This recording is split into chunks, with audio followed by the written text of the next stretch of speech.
I want to talk today about shunning and ostracism. It's just been in my mind and heavy on my heart, so I just want to express how I feel about it. Now, a few years ago, a video came up in my feed on YouTube, and it was by a filmmaker called David Hoffman, and the title, please bear with me on this.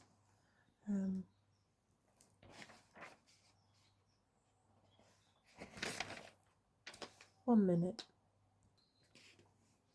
And the title of the video is The Sinful Secret from Her Childhood That Will Give You Chills. And it's from the filmmaker David Hoffman, and the video is about 5 years old. As I said, it just came up in my feed, and it was discussing about shunning and ostracism. And basically, he met up with a reporter called Nettie Mitchell in the 1970s. Now, at this time, Nettie was about 89 years old, and somehow they ended up getting together and making some kind of film about something. Nettie, as I said, she was a reporter. She reported gossip. And this information that I'm relaying to you I'm relaying it to you as David Hoffman spoke about it in his video. But basically, she would report on, baby competitions and basically just local information, local news. She was a journalist. And like I said, she came from Maine, a small town called Maine, but Fayette in Maine. And this was done in this interview with her was done in the 1970s, and at that time she was 89 years old, so it was a long time ago. And she basically wanted to talk to David Hoffman, who was a filmmaker at the time, probably still is, about a woman called Emmeline. Now, she knew Emmeline as a child, and her mother knew Emmeline as well. Now, like I said, Nettie Mitchell, please bear with me as I'm going through this because I'm just trying to be methodical. But Nettie Mitchell was 89 years old in the 1970s. So, she was born in the late 1800s. And this time is talking about in the 1800s, the early 1800s, like from 1800 to 1840, 1850, and slightly beyond. Anyhow, the point of the matter is, it was classed as puritanical England at the time, very cruel, very, kept to the rules, and I just finding it difficult to find my words at the moment, but very closed in community. I think you get the idea. Now, Maine at that time in the 1800s, the early 1800s, they were struggling with poverty and famine, and really struggling, and they had large families, and these were farmer families, which is interesting because I'm around a lot of farmland at the moment. But anyhow, a call came through from Massachusetts, the cotton mills in Massachusetts, and remember, this is the early 1800s, and the call came through for women from the ages of 15 to 35 years old to travel from Maine to Massachusetts to work in the cotton mills, and they could make money and send money home to their families and keep a portion of it as expect for bedding and board and so on. So this was very unusual. It was the first time that women were allowed or even asked to work in such circumstances, because remember, this was puritanical England at the time. Well, sorry, New England, it was referred to as. Obviously it wasn't England, but anyhow. So after much consideration, Emmeline's family, because she came from a big family, She was 13 years old at the time, which is quite unusual that they expected a 13-year-old to go and work, so, you know, far away from home. Actually, I don't geographically know where Massachusetts is in relation to Fayette, Maine, but it was a travel, put it that way.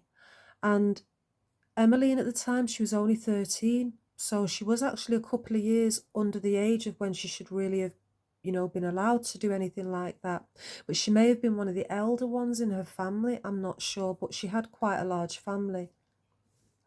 So they packed Emmeline off to Massachusetts to work in the cotton mills, and she was loyal and she did what she was told, and she was only a child, let's get this right. And that way of life was very, very different to the life that she was used to on the farm in Maine. But she adjusted, she worked really hard, she did the best she could. She wasn't treated very well when she was there, and her boss was quite young. So obviously, as time has gone on, he's developed a relationship with Emmeline, and by the time she was 14, she'd had a child by her boss. Now, she didn't tell anybody at home what had happened to her. So basically what they did back then was she had the baby, and they sold the baby in Massachusetts. They sold the baby to a childless couple, and then they paid for Emmeline to go home and packed her off back home, you know, basically discarded her. I'm not being judgmental when I'm saying this, by the way. I'm not, because I wasn't there and I don't know what the circumstances were. I'm just saying it as I see it. So so she goes back home, and she's 14, 15 when she returns back home, Emmeline, back home to Maine. And bear in mind that she went to work in Massachusetts in the cotton mills so that her family would not starve, right? Her family needed food and so on. I don't think her family would have parted with her for any less of a reason other than they must have been in dire straits. So Emmeline is returned back home, and as time goes on and she's aging, she's a very beautiful woman, and as time goes on she's aging, and her family are very concerned why she's not partnering up with anybody, why she's not getting married. 21 comes, she's just not interested. 30 comes, she's just not interested, and they're thinking, oh nah, she's just going to be an old maid. But anyway, what ends up happening is this kind of work conglomerate comes to her town to build highways, and one of the workers boards at Emmeline's house.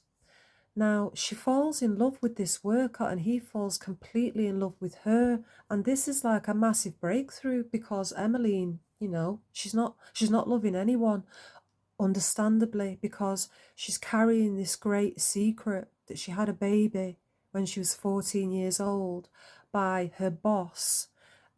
Because when they went to these cotton mills in Massachusetts, one of the reasons her parents felt safe to send Emmeline there was because they said that there were dormitories there that would keep the women safe. But sadly, this was not the case for little Emmeline. So anyway, she marries, and she's happy and she's buzzing and she's in love and he's in love, and it's just a miracle, you know, that she's finally found love. So what ends up happening is, excuse that sniff up, by the way, sorry. What ends up happening is this seems a little illogical, but this is how it's presented in the story by David Hoffman. But the family of the Emmeline's husband comes to visit, and to their horror, they find out, because Emmeline's husband was quite a bit younger than her, but you can imagine, even though Emmeline was in her 30s by then, so this young man would have been in his 20s, something like that. Quite a bit younger, but regardless, they probably thought, we don't really care, at least she's fallen in love with someone, just let her be, you know. And I expect Emmeline would have still been a very handsome woman at that age, no doubt about it. Anyhow, so Emmeline's husband's family come over to visit, and to their horror, they find out that her husband is her son, right? Now, Emmeline's son was fostered, as I told you earlier. They sold her child to a childless family, and the foster parents came over. I'm surprised they didn't come over earlier, but they found out that, you know, Emmeline had married her own son. She didn't know. He didn't know. And if you can imagine, I mean, this is like still in the 1800s in puritanical society. And the whole thing came out, you know, she had a baby when she was 14 and so on and so on. And instead of her family saying, oh my God, because obviously she lost her husband, she lost everything. You know, her husband was taken away, and instead of her family saying, oh my God, I am so sorry that happened to you, my love. We sent you away when you were 13 to work on our behalf so we wouldn't starve, and you were taken advantage of. That is terrible. It's terrible. Come here. Let me give you a hug. But they didn't do that. They shunned her. They really, really shunned her. I mean, she was shunned by the entire town, looked at as some kind of scum. No mercy shown to her whatsoever. And this is how Nettie knew about her, because Nettie used to go and visit her as a child on occasion, because nobody would go and visit her. But there would be the odd kind person that would step out of the norm of society back then, the puritanical hatred and shunning and all that was going on, and they would go and see her, because obviously there were some people who had a heart, you know. They realised this is not her fault, man, rah. So Nettie remembered her, because Nettie remembered how happy she was, because she was pushed off into some like cottage where she had to, this is Emmeline, by the way, in her 30s, being ostracised, pushed off into some kind of cottage where she was still close to the family, but her abode was not really visible. It was off road. She was not brought any food or anything like that. She had to till the land herself. But Nettie would occasionally take her like a box of tea or whatever, because her mum used to send her. Sounds a bit like Little Red Riding Hood. Anyhow, so it so happens that there was a very, very cruel winter, and there was no food about, or, you know, basically she was struggling. So somebody, some guy who was passing through, who probably knew about Emmeline, because bear in mind that despite what they had done to Emmeline, there were people there that were like, this is wrong, man. But they didn't step out and really help her, because I don't suppose you did back then. I suppose you had to just kind of like be undercover and just go when you could and make sure she was okay. Anyhow, the point I'm making is, this guy goes and he's passing through town. I think he's some kind of merchant or something, and he goes to check on her, and he's knocking on the door and it's closed, but he hears a moaning. So he boots the door open, and there Emmeline is. I think she was on the floor dying, moaning. So he picks her up and puts her in the bed, and goes to get the doctor, because Emmeline is dying of starvation at this point. Nobody's brought her no food, nothing. No one was talking to her, nothing. Oh, it's just heartbreaking, man.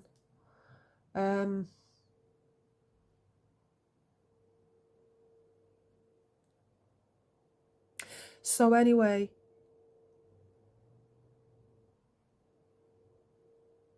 sorry.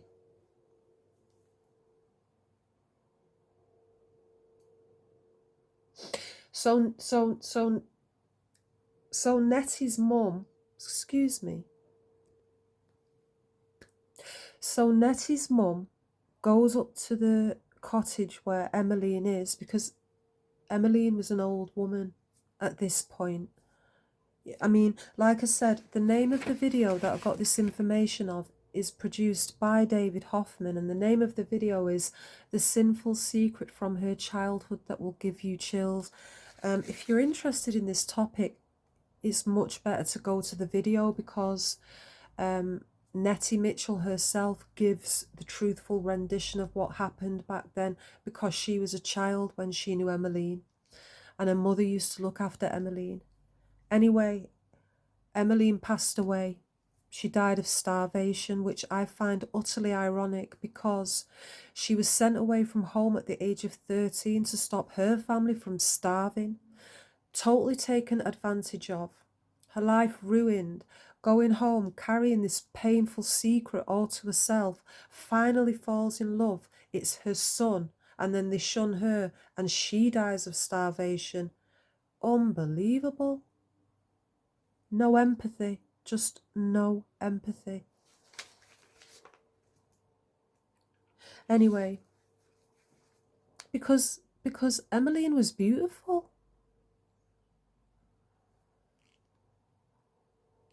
Anyhow, so when they were, and it also mentioned as well that Emmeline had to watch her mum being carried in a casket to get buried. She wasn't even allowed to attend her mother's funeral. Right?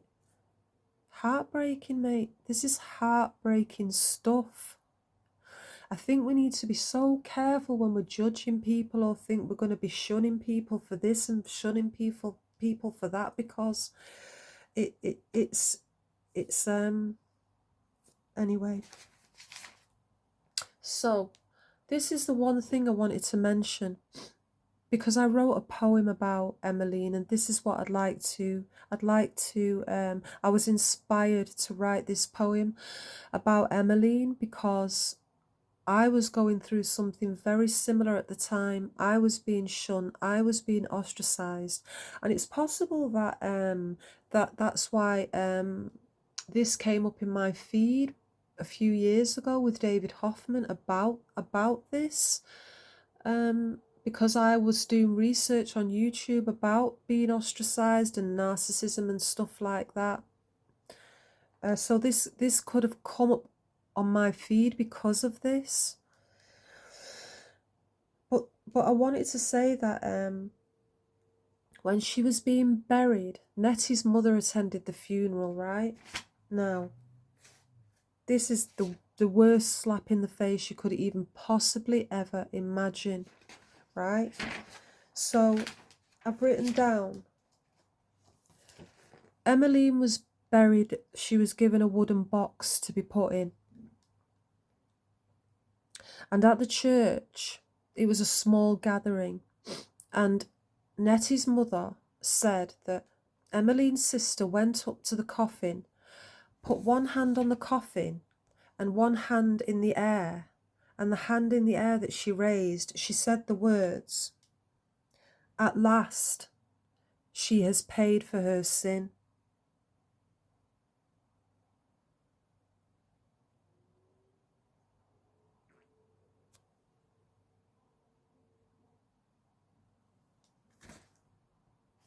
So there is a book that's been written by Judith Rossiner, and she collaborated with David Hoffman to write the book on Emmeline. This is a true story, and the proceeds from that book helped Nettie to live on into her older years, which is wonderful. And then an opera was made called Emmeline. And the poem that I wrote, I've not been inspired by the book from Judith Rossiner, and I was not inspired by the opera Emmeline. I was inspired by this video that David Hoffman uploaded. So I'm going to read the story, Emmeline, not the story, my poem, Emmeline, that I wrote several years ago.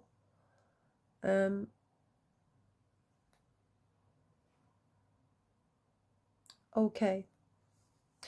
Emmeline was very young when she was sent from home to help her family fortune though found herself alone. The people that she went to betrayed in every way her pureness and her innocence, the highest price to pay. A man in high position thrust upon her child, then hid her like a criminal, exploited gossip wild.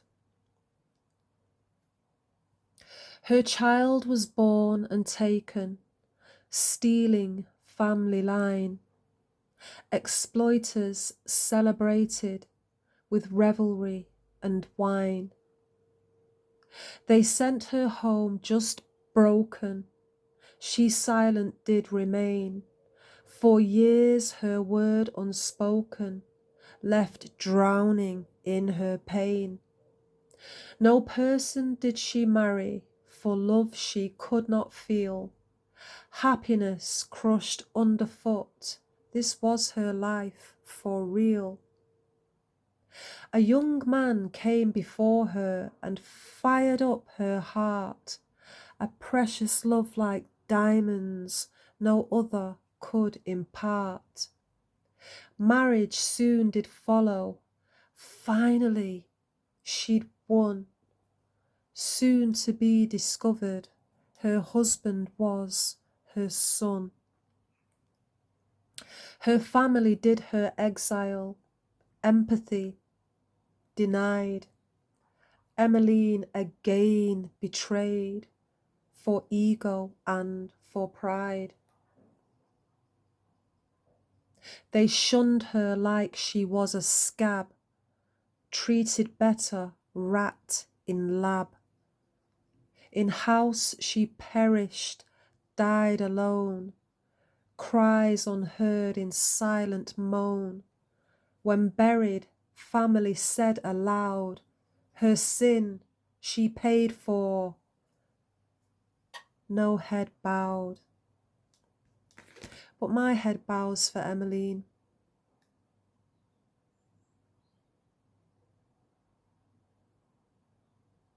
Thank you.